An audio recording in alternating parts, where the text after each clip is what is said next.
लगातार जुबानी तीर चल रहा है। चलिए इस वक्त हम अपने दो सहयोगियों से बात कर लेते हैं। दिल्ली से हमारे संवाददाता आसिफ इकबाल हमारे साथ जुड़ रहे हैं और पटना से रजनीश हमारे साथ जुड़ रहे हैं, क्योंकि बैठक आज एक बार फिर से होने जा रही है राष्ट्रीय राजधानी दिल्ली में। तो रुक करेंगे सबसे पहले हम आसिफ का। आसिफ, गुरुवार का दिन है, कयास लगाए जा रहे थे कि गुरुवार तक शायद सीट शेयरिंग का फॉर्मूला निकल करके सामने आ जाए। राष्ट्रीय राजधानी से क्या निकल करके आ रहा है? राजनीतिक गुरु ज्ञान जरा बताइए।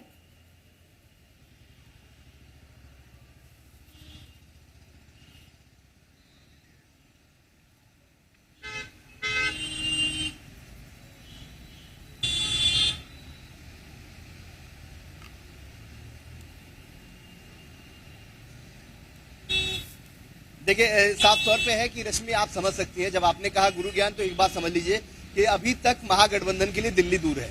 इसलिए दिल्ली दूर है क्योंकि जब तक चीजें तय नहीं होंगी तो फिर दिल्ली की लड़ाई कहां से होने वाली है। और जिस तरीके से लगातार जो बैठकों की कवायद है, बैठकों का दौर है, जो लंबी मैराथन बैठक चल रही है, उसके बाद भी कुछ नहीं निकल पाता है। तमाम लोग ये निकल के कहते हैं कि सब कुछ ठीक है, ऑल इज वेल, लेकिन ऑल इज वेल का कोई फॉर्मूला समझ में नहीं आता है कि आखिर अगर आपने ऑल इज वेल कह दिया तो उसका फॉर्मूला बता दीजिए।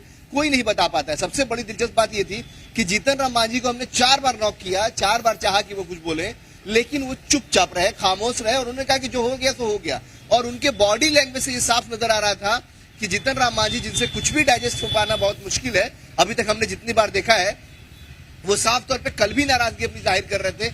ये बात अलग है कि लग रहा है कि महागठबंधन के तमाम नेताओं के दबाव में वो कुछ कहना नहीं चाह रहे थे, लेकिन आज हम कोशिश करेंगे उनसे बात करने की। और दूसरी बात मैं बताऊं आपको रश्मि कि आज फिर बैठक होगा। आज बैठक जो होगी वो अहमद पटेल के घर पे होगी। आज जीतन राम मांझी को मान मनोबल कराने की कोशिश की जाएगी। कई सारे फॉर्मूले उनके सामने रखे गए हैं कि आप किसी भी तरीके से मान लीजिए, आप 1 सीट में मानिए, आप 2 सीट में मानिए। उसके अलावा ये भी कहा गया कि आप सिंबल आप दे दीजिए अपना, लेकिन कैंडिडेट दूसरे का होगा।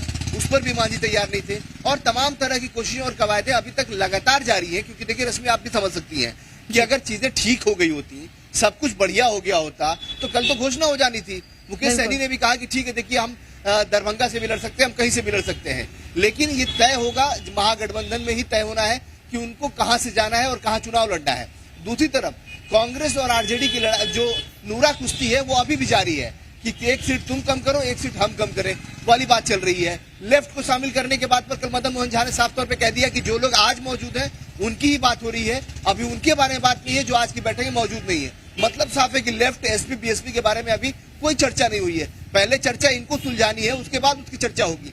दूसरी तरफ जो आपने बहुत बढ़िया पॉइंट आउट किया था कि आखिर ये क्या हो रहा है कि कुछ निकल नहीं पा रहा है। देखिए, साफ तौर पे है, जब बहुत सारे लोग होते हैं तो सारे लोगों की एक्सपेक्टेशन भी बहुत हाई होती है और एक्सपेक्टेशन को फुलफिल कर पाना सभी के लिए बहुत मुश्किल होता है। ये लोग दबाव डाल रहे हैं कि आरजेडी कॉम्प्रोमाइज करे, आरजेडी दबाव डाल रही है कांग्रेस कॉम्प्रोमाइज करे।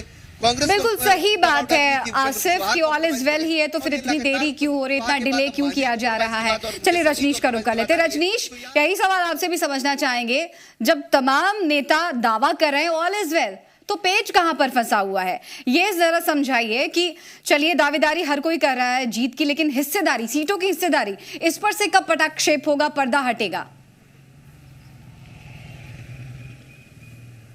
देखिए रश्मि, ये अंत तक जारी रहेगा। कुछ ऐसे सीट हैं जिस पर की जीत जो है वो बरकरार है, वो रहेगी।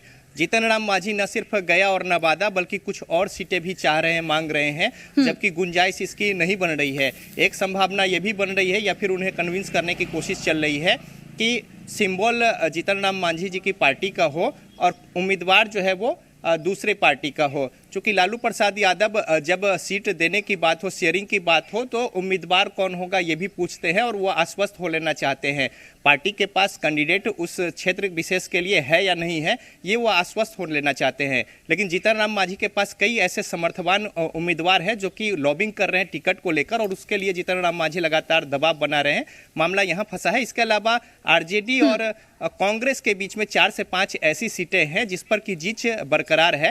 हालांकि मोटा मोटी जो मामला है वो सुलझा लिया गया है। 19 और 11 का। रजनीश, आप लंबे अरसे से बिहार में मौजूद है, बिहार की सियासत को पल पल बदलते देख रहे हैं। आपको भी बहुत अच्छे से पता है कि मांझी जी का रूठना, उनका नाराज होना बेहद खतरनाक है। कभी नीतीश कुमार को भी उन्होंने छोड़ दिया था इसी नाराजगी के चलते। तो आपको लगता है जो भी ऑप्शन उनके सामने रखे गए हैं वो मान जाएंगे इतनी आसानी से?